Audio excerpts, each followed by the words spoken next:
Fait que c'est Martin Nadeau, je suis le directeur technique à l'association. Fait que c'est ma 6e année ici. Fait que je m'occupe du tout ce qui est par rapport au développement des petits pits jusqu'à les plus grands pits, vous autres. Fait que je coach les coachs, je coach les joueurs, je donne des trucs, je suis là pour vous assister là-dedans. Martin, il m'a demandé de venir vous donner un coup de main là-dessus. Je suis là pour ça. Ça me fait plaisir. Ça va? Fait que n'hésitez pas, la même affaire. Fait que souvent, je dis que je suis le coach des coachs, puis j'ai pas la vérité non plus. J'aime discuter, j'aime avoir une discussion avec je suis un voleur d'idées partout où je vais aussi. Fait que rapidement, zone défensive, on start ça avec le box plus 1, boîte plus 1. Donc ici, comment que je l'enseigne? OK, rapidement, on y va.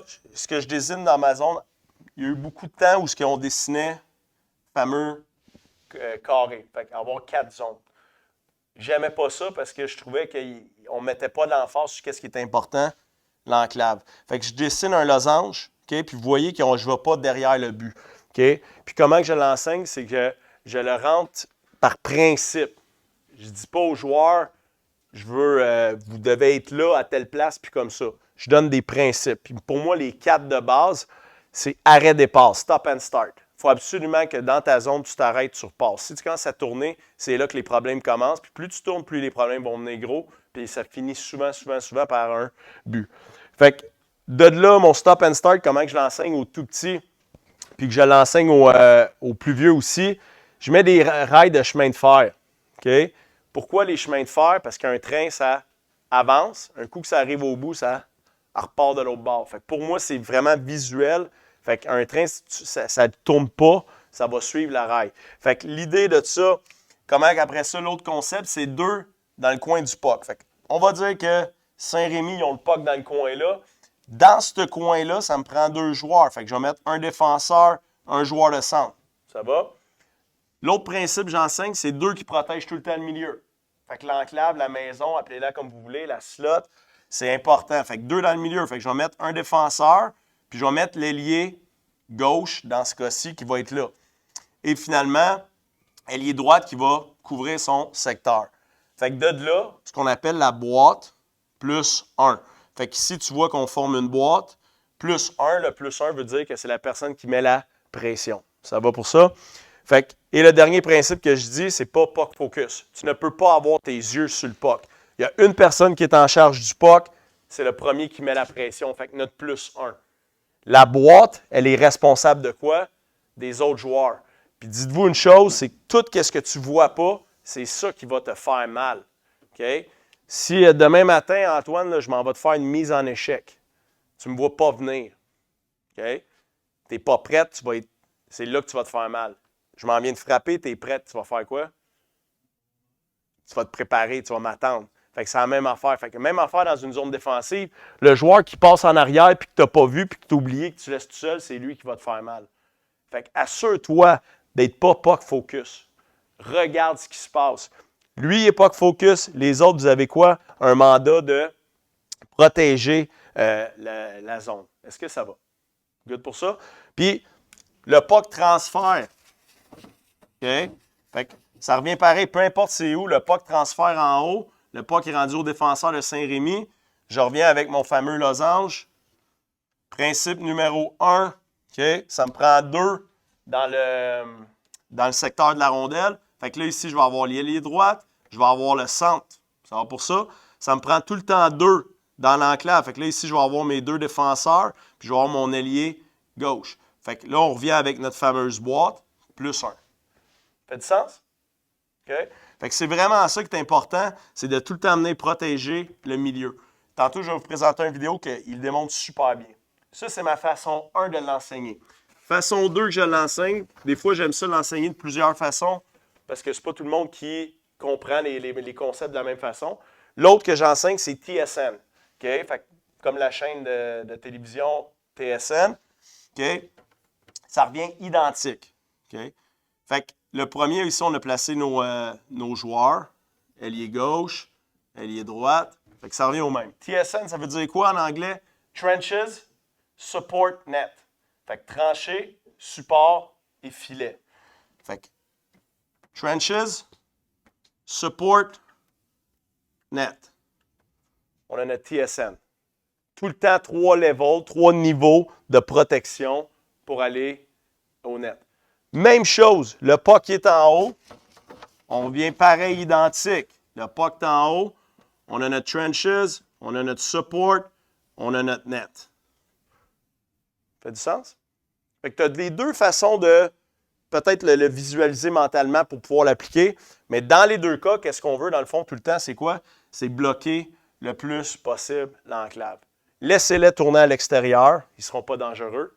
Okay? Puis surtout pas, allez pas deux. Un qui s'occupe du puck, les autres, on s'occupe des joueurs adverses. Ça fait du sens? OK? Fait que dans les deux cas, le trenches, support, ça reste les mêmes principes. Fait que stop and start, c'est le premier, c'est important. Deux joueurs dans le coin du puck, 2 dans le milieu, puis puck focus. Fait qu'on part la vidéo. Donc, je vais partir ça. En plus, c'est Martin qui l'a traduit en français parce qu'il est en anglais au début. Donc, la boîte de son est un système de défense de zone simple qui divise la surface de jeu derrière la ligne bleue. Donc, si vous voyez, là, tu vois clairement, puis c'est vraiment visuel en ce moment, tu as vraiment ta boîte plus 1. Ça va pour ça. Puis ce que j'aime du vidéo, vous allez voir, les joueurs se déplacent tout le temps en ligne droite. Donc, ça revient à mon arrêt de départ. OK? Fait que le puck passe d'en bas. Une section qui doit... D'en haut en bas, on n'a presque pas bougé. Il y en a juste un qui est parti en pression. Les autres, on est resté dans notre secteur. Bien géré. Ce qui est important à retenir est que même si votre section n'est pas directement liée dans un jeu, vous avez toujours une tâche à remplir pour supporter efficacement le jeu en cours. Parlons du rôle de chaque joueur. Dans cette simple boîte plus 1, il y a 4... Donc, ici, vous voyez, là, ça, c'est l'ancienne. Bien, pas l'ancienne, c'est une autre façon, si vous voulez, de le dessiner avec les fameux carrés, qui n'est pas une mauvaise façon. Toutes les façons sont bonnes. Mais l'idée, là, c'est que faut les laisser le plus possible à l'extérieur. Puis je reviens tantôt à mon losange. Je ne le finissais pas derrière le filet. Pourquoi? On y va pas. Laissez-les là. S'ils sont à l'arrière du net, c'est quoi le score? 0-0. On ne perd pas la game. C'est bon. Ça ne veut pas dire qu'on va gagner, mais ils ne sont pas dangereux. Fait qu'allez pas vous commettre. Le seul temps qu'on va se commettre pour aller en arrière du but, c'est si tu es sûr à 100% de soit créer une bataille, un jam, ou d'avoir le puck. Sinon, laissez-le là, il n'est pas dangereux. Occupe-toi de ce qui est en avant, ça va être dangereux. Dans la zone défensive. Mais il y a toujours deux côtés. Le côté fort et le côté faible. Le côté où la rondelle... Côté fort, ce que ça veut dire, c'est côté rondelle. Okay? On l'appelle strong side. Weak side, le côté opposé à la rondelle. Ça va pour ça. Pour moi, là, ceux qui doivent être le plus alertes, oui, côté puck, c'est important, mais côté faible, souvent, on a tendance à s'endormir. Ah, c'est pas de mon bord. Pas grave. C'est là que ça va faire mal. Si un joueur qui rentre dans le milieu là, si un joueur qui rentre dans le dos, c'est ça que c'est important. Es-tu les gardiens de but ici? Faut que tu le cales. Moi, mon goaler dans la zone défensive, c'est mon corps arrière. C'est lui qui va caler la shot, tu vois. Fait que tu vas indiquer à ton défenseur que peut-être qu'il n'était pas focus. Hey, wake up, check, t'as quelqu'un derrière de toi. Ça va? Fait que guider le gardien là, en zone défensive, il est primordial au niveau de la communication. La rondelle se situe devient le côté fort. C'est la tâche du défenseur du côté fort de faire de la pression sur le porteur de la rondelle lorsqu'il entre dans la section. Sous le rond de mise en jeu, peu importe où, jusqu'au milieu de l'enclave. Ici, on voit super bien le TSN. Là. Okay? Fait que même si le coach en noir en ce moment bat le premier, le plus 1, il n'y a pas de danger. Il reste encore 2 autres niveaux avant d'arriver au filet. Ça fait du sens pour ça? Okay? Le défenseur du côté faible se rapproche toujours devant son but et il garde une présence forte en utilisant son corps. Ce joueur se bat contre son adversaire, qui essaie de compter un but facile. Il essaie de contrôler le bâton de l'adversaire et lui rend la tâche le plus difficile possible. Maintenant, la tâche du joueur de centre. Comme ce joueur n'a pas de limite distincte dans la zone défensive, ce joueur a une plus grande responsabilité que les autres joueurs. Le centre doit pouvoir supporter les joueurs défensifs pendant qu'ils se battent pour la rondelle derrière la ligne de but et le long des bandes. S'il s'implique trop loin, une seule passe peut le laisser derrière le jeu. Le but du joueur de centre est de toujours être un élément qui contribue au jeu et ultimement, il doit être un pas en avant du jeu. Le joueur de centre doit savoir quand il doit changer de côté de glace lorsque le jeu change de côté. Joueur de centre prioritaire. Pour moi, c'est mes joueurs les plus importants. Souvent, vous avez déjà entendu ça, mettons, tel joueur, il est très bon, mais on dirait qu'il n'est pas encore prêt à jouer. Le centre, il est prioritaire, il doit doubler partout. Mon joueur de centre, si je reviens à mes chemins de fer, là, c'est le seul qui jump de rail en rail. Okay? Parce qu'il vient tout le temps en support. C'est tout le temps notre support, c'est prioritaire. Fait que c'est eux, il faut que ce soit les plus responsables. Ceux qui ont la meilleure tête de hockey, il faut que ce soit tes joueurs de centre. Puis souvent, quand les joueurs atteignent un niveau X, que ce soit la Ligue nationale, ils sortent du junior, puis ils ne sont pas encore prêts parce que ça va trop vite, peut-être pour eux autres. Parce que le centre, il faut qu'il soit très, très, très éveillé. Comme il a dit tantôt, il faut qu'il change. C'est lui qui patine le plus dans notre zone. Ça va pour ça? Donc, à ce niveau-là. Le joueur à l'aile du côté fort doit toujours couvrir le défenseur opposé qui se trouve à la pointe, en s'ajustant continuellement à celui-ci. Pour une couverture efficace, il doit toujours être positionné. Ce que je demande aussi à mes alliés, là, on va juste reculer une petite affaire. Là-dessus, là, ce que je demande, l'allié, il faut absolument que ton corps bloque la ligne de tir. Fait que ton corps doit tout le temps être entre la palette et le net. Et ton bâton bloque les lignes de passe. Corps, shot, bâton, passe. Ça va? Fait que ton bâton doit être actif, mais tu dois être sûr que ton corps est devant la shot. Puis souvent, qu'est-ce qu'on fait? C'est qu'on monte sur le joueur. Mais si sa palette, tu sais, comme ici, pour de vrai, là, c'est limite parce que je trouve qu'il y a encore une ligne de... Tu sais, ce que ta palette, ce que la palette voit, c'est pas ce que toi tu vois. On comprend? Fait que challenge la palette. Ça va pour ça? Puis ton bâton soit actif, des fois, ça va te donner un 4-5 pieds d'avance. Fait que des fois, un coup de patin ou deux de moins, tu es directement dans le bâton. Ce qu'on veut le plus possible, moi, ce que je demande à mes alliés, force-lui à remettre le puck en bas. Si tu as fait ça, tu as fait ta job. On ne veut pas générer de l'offensive. Dominique? Donc, tu vas prioriser que le joueur ait le bâton sur le côté gauche dans ce cas-ci pour essayer de couper la passe transversale. Tu vas lui concéder le long de la bande. Oui, la bande, ça, c'est un concept qu'on va reparler tantôt, là, mais la petite glace, là. Ça, là, c'est super important, là. Tantôt, en offensive, on va en parler, mais la petite glace, là, c'est quoi? C'est l'intérieur des points de mise en jeu. Ça, c'est la zone payante. L'autre équipe, ce qu'on veut leur donner, c'est la grande glace. Nous autres, offensivement, on va aller où? Dans le titre. On se comprend? Fait que oui, si le def il est là, on ne veut pas qu'il... Parce que dès qu'on change de jeu de base, ça implique un changement de 5 joueurs. Il faut changer les 5. C'est là que les erreurs peuvent commencer à arriver. Ça fait du sens? Versus en bas, on a une présence, là, parce que j'ai mon support qui est là, j'ai mon défenseur qui est prêt à jumper, puis on met de la pression, puis c'est là qu'on va récupérer. Moi, j'ai une règle dans ma zone. Dès que le puck rentre, 7 secondes, il faut qu'il soit sorti. C'est ça qu'on veut aller chercher pour pas qu'il s'installe, pas créer des temps forts, puis que ça commence à rouler et à virailler. 7 secondes. Ce qu'on veut, c'est 1 pouce. On veut que la rondelle sorte d'1 pouce de la ligne bleue. 1 pouce ou 100 pieds, c'est pas la même affaire, tout le monde doit sortir. C'est good? Donc, à ce niveau-là. Fait que pour le reste du vidéo, je ne le ferai pas passer parce que c'est quand même... C'était clair. Moi, je voulais juste qu'on montre qu'il y a une structure à 5. Puis si vous avez vu dans la vidéo, là, le déplacement se fait tout le temps à 5 joueurs. 5 joueurs tout le temps, tout le temps, tout le temps. Fait que c'est prioritaire que vous soyez en unité. Fait que essayez pas de faire la job de l'autre. Faites-y confiance. Ça va pour ça. Puis, une erreur va souvent amener à une deuxième, une troisième, puis c'est là que ça l'ouvre, puis c'est là que c'est fini. Essayez pas d'être le héros, faites juste votre job. Je suis un allié, je m'assure que mes defs ne shotent pas. Je m'assure que les defs mettent le puck dans l'eau.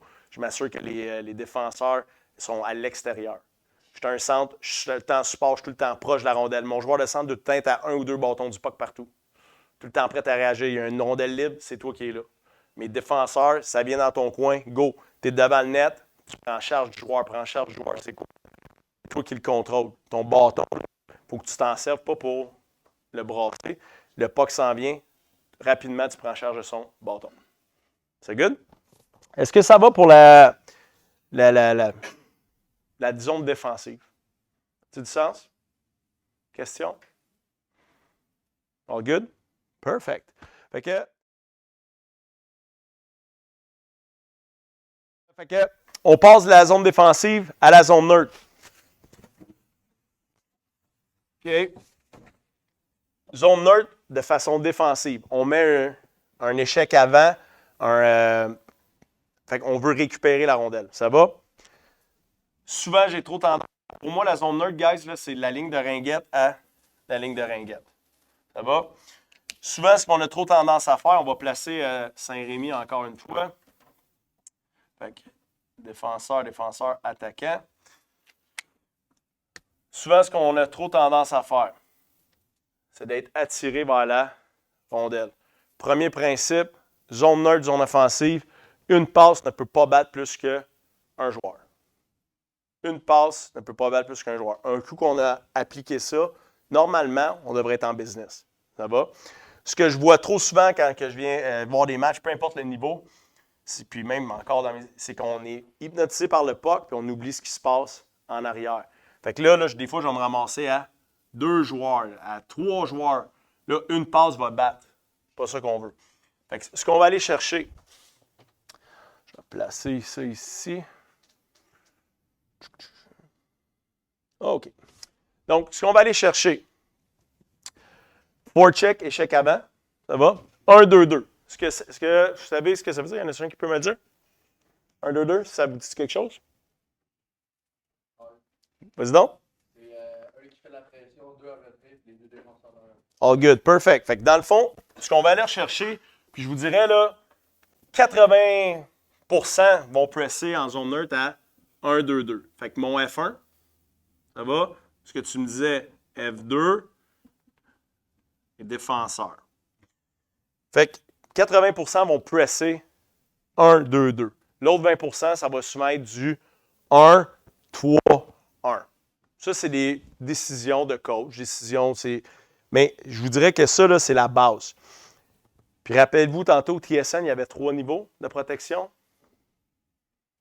On vient à 3 niveaux de protection, même si on est à 200 pieds, 150 pieds du net. Ça va? 3 niveaux de protection. Une passe ne peut pas battre plus qu'un joueur. Ça va? Fait qu'une passe est là, parfait. Il y a que battu un joueur. On n'est pas battu. On est encore en surnombre. On est 4 contre 3. Fait que ce que je veux dire là-dessus, F1, F2, F3, ça, c'est le langage hockey. Pourquoi? Parce que un centre, un ailier, c'est bon pour 2 situations. Zone défensive, qu'est-ce qu'on s'est parlé tantôt, puis les mises en jeu. Un coup que la rondelle traverse la ligne bleue, là, tu es un F1, le plus près du puck, tu es un F2, le deuxième plus près, et un F3. Il n'y a plus de ailier gauche qui s'occupe de gauche ou de centre puis de droite. Du hockey de corridor, là, on recule, là, vous n'étiez pas encore né, c'était ça la mode. Là, c'est plus ça. Tu es vraiment un F. Le F1, moi, je l'appelle hunt. C'est notre chasseur. Hunt. Tu hunt quoi? Le puck. Fait qu'un coup que tu es engagé sur le puck, là, même s'il y a une passe, tu suis le puck. Il y a une passe, tu suis le puck. Tu hunt le puck tout le temps. Tu es vraiment le chasseur. Fait que si ça dit stay connected to F2, F3, tu es vraiment notre. Fait que tu vas aller tout le temps où est-ce que la rondelle va. F2, on l'appelle le wall. Fait que tu t'occupes de la bande rapprochée. Ça va pour ça? Fait que comme ça, si une passe, tu es déjà là, tu prends charge de lui. OK? F3, OK, ça, c'est des points de repère. Above middle, inside dots. Puis pourquoi on ne dit pas un point précis? C'est qu'on veut que tu sois plus haut que l'adversaire. On veut que tu prennes charge de lui. Fait qu'on ne veut pas que tu deviennes en bas. On ne se fait pas attirer par le puck. Tu prends charge de Saint-Rémy. Est-ce que c'est good? C'est bon pour ça? Et finalement, si ça traverse, on devient avec une autre situation là. Fait que s'il y aurait une passe là, c'est lui qui y va, puis on vient de fermer. Est-ce que ça fait du sens? C'est bon? Fait que je vous présente un vidéo là-dessus.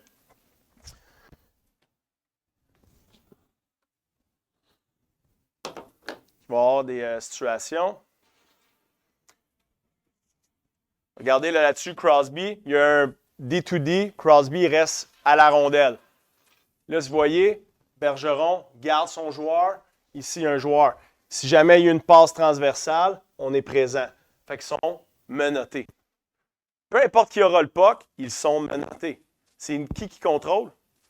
C'est le Canada en ce moment. Pourquoi? Parce que en ce moment, lui, là, il n'aura pas le choix. Il s'en va dans un entonnoir. On le presse là. C'est nous qui décidons où il s'en va. Il décide de l'amener au 42. Boum. Bergeron, il est dessus. Il décide de l'amener en haut. 14, il est là, Jamie Benn, puis finalement, le 44, Pronger, il est là avec le main 4. Faites la tapasse, fais ton jeu, peu importe, tu n'as pas de bonne réponse. Vous êtes fait. On vous contrôle. Puis la zone neutre, là, c'est, comme je vous ai dit, c'est ringuette à ringuette. C'est une zone qui est prioritaire. L'allure du match va souvent se décider là. Ceux qui gèrent bien la zone neutre, autant offensivement que défensivement, parce que si tu gères bien ça, tu vas récupérer beaucoup de rondelles. Tu veux récupérer des pucks, c'est là que le fun commence. Ça fait du sens, les boys? Fait qu'on va poursuivre là-dessus. Une coupe de séquences.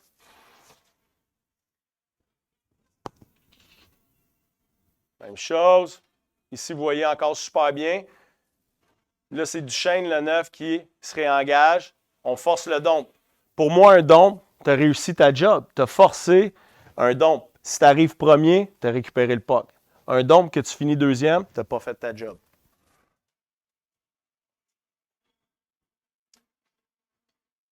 Ici, regardez bien le 22. Okay?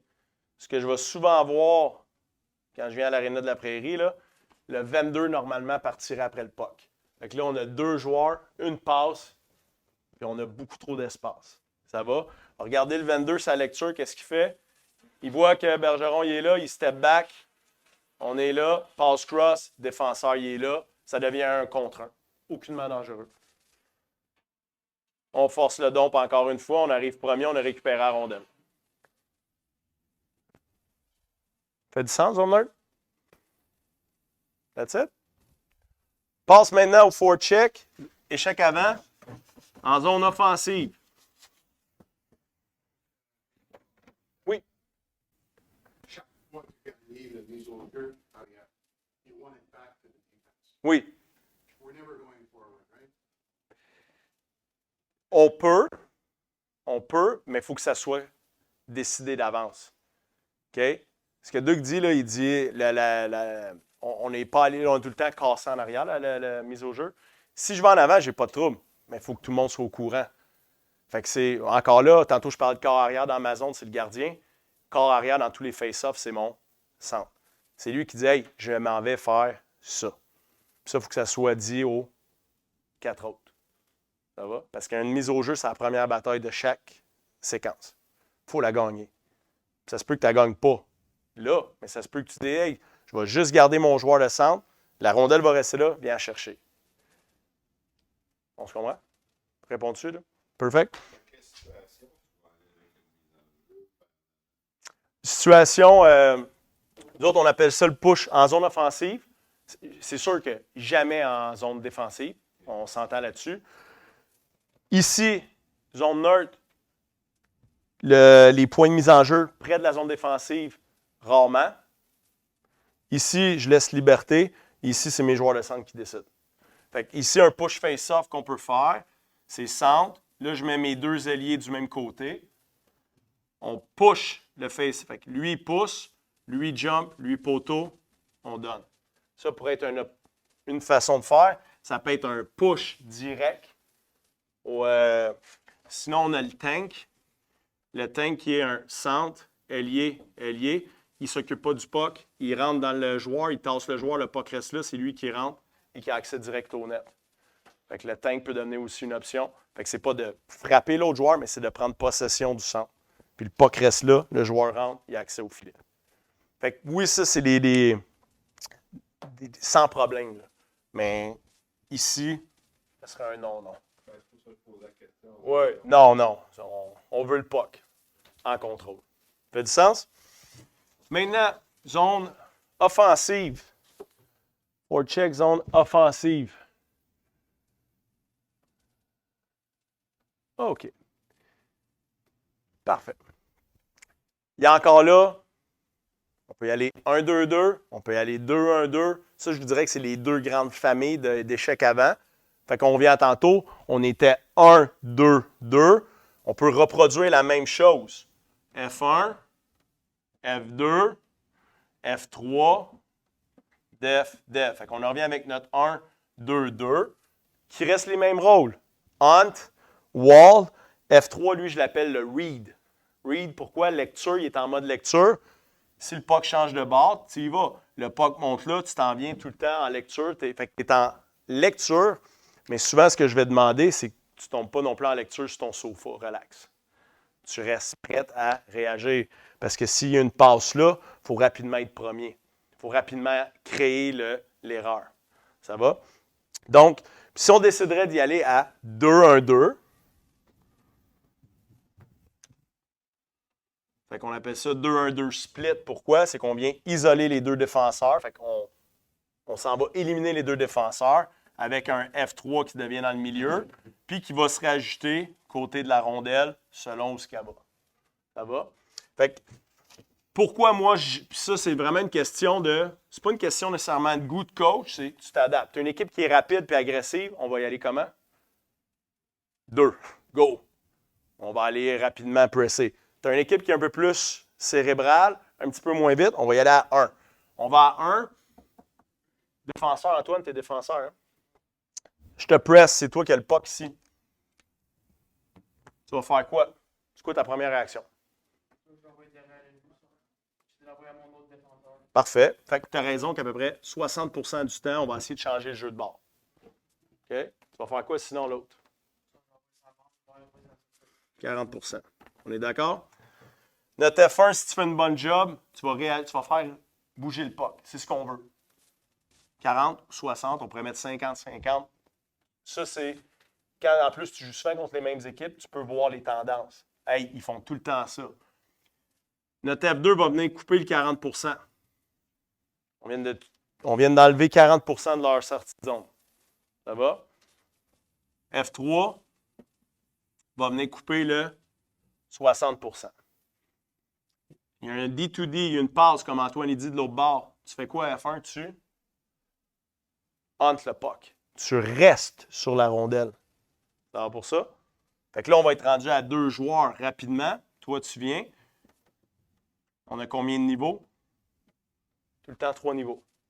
Fait que le fameux niveau là, ici, TSN, là, on vient de le reproduire partout dans toutes les zones. Si vous avez 3 niveaux de protection, les boys, là, je vous le dis, on va récupérer les rondelles. Puis pourquoi les coachs, on met beaucoup d'emphase? Puis pourquoi je vous parle à soir de ces 3 phases-là? Là? Avoir le puck. Plus vite tu l'as, plus vite tu es en offensive, plus vite c'est le fun de jouer au hockey. 7 secondes. C'est ça que je demande à mes joueurs. 7 secondes, c'est pas long. La puck arrive dans la ligne bleue, on compte jusqu'à 7, il faut qu'elle soit ressortie. Rapidement, ça, c'est un travail de 5. Tout le temps. Oups, elle sort, on n'a pas la rondelle, on tombe dans notre 1-2-2. Oups, on place la rondelle, on tombe dans notre 1-2-2 ou 2-1-2 selon vos choix. Fait que je vous montre un peu les vidéos, la même chose, les séquences. Je ne parle pas des défenseurs. Pour pincher, j'ai aucun problème avec le pinch. J'aime que les défenseurs aussi pinchent. Vous savez ce que ça veut dire, pincher? Fait qu'ils descendent, qu'ils viennent mettre de la pression. Mes défenseurs, ce n'est pas des parures à ligne bleue qui sont juste faits pour être là. Je veux qu'ils soient impliqués dans le match. Par contre, si je vois un de mes défenseurs qui y va, un de mes attaquants doit stepper et prendre sa place. Fait que ça, c'est juste de la lecture puis de la réaction. Fait que je lis et je réagis.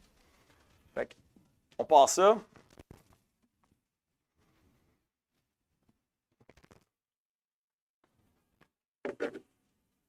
Fait que place le puck.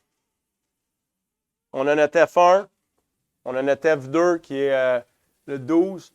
Et je pense que c'est Taze qui est F3. Et là, vous voyez notre Reed, il réagit, il voit que le jeu s'en vient là, il anticipe. Donc, il va changer de côté. Il remonte en haut de la rondelle. Encore une fois, place le puck. Il décide d'aller de l'autre côté. Notre Reed y est allé. Boum, on vient de les avoir. Chose. Cette séquence-là est bonne. Pourquoi? Parce que là, c'est plus un dompe. C'est que le défenseur qui prend contrôle. Mais ça ne change rien. On veut avoir quoi? On a Crosby ici qui est dans le read. Puis vous allez voir pourquoi, selon moi, on dit tout qu'il est très, très bon, Crosby. Mais pour moi, ces petits jeux-là font la différence. Regardez bien, quand on dit d'être prête, puis d'être, moi je dis en anglais, be on your toes, là, à mes joueurs, il faut que tu sois sur tes orteils, que tu sois prête à jumper. Juste ça fait en sorte qu'on va récupérer. Regardez bien. Quand je dis on, c'est le Canada, là, je ne fais pas partie de l'équipe. Mais... Là, il réagit, boum, il a anticipé, baf, il arrive, récupère le puck. Là, c'est flou, là. On récupère, puis on est là. Fait que si on recule, là, il a anticipé. Moi, j'appelle ça tricher offensivement. J'ai aucun problème à ce que mes joueurs trichent offensivement. surtout à 200 pieds de mon goaler. Tu ne triches jamais défensivement dans ta zone, mais offensivement, tu peux tricher. Des fois, ça va te payer. Ça va? Et ça va pour le forecheck. Je vois des thumbs up, c'est bon signe. Excellent.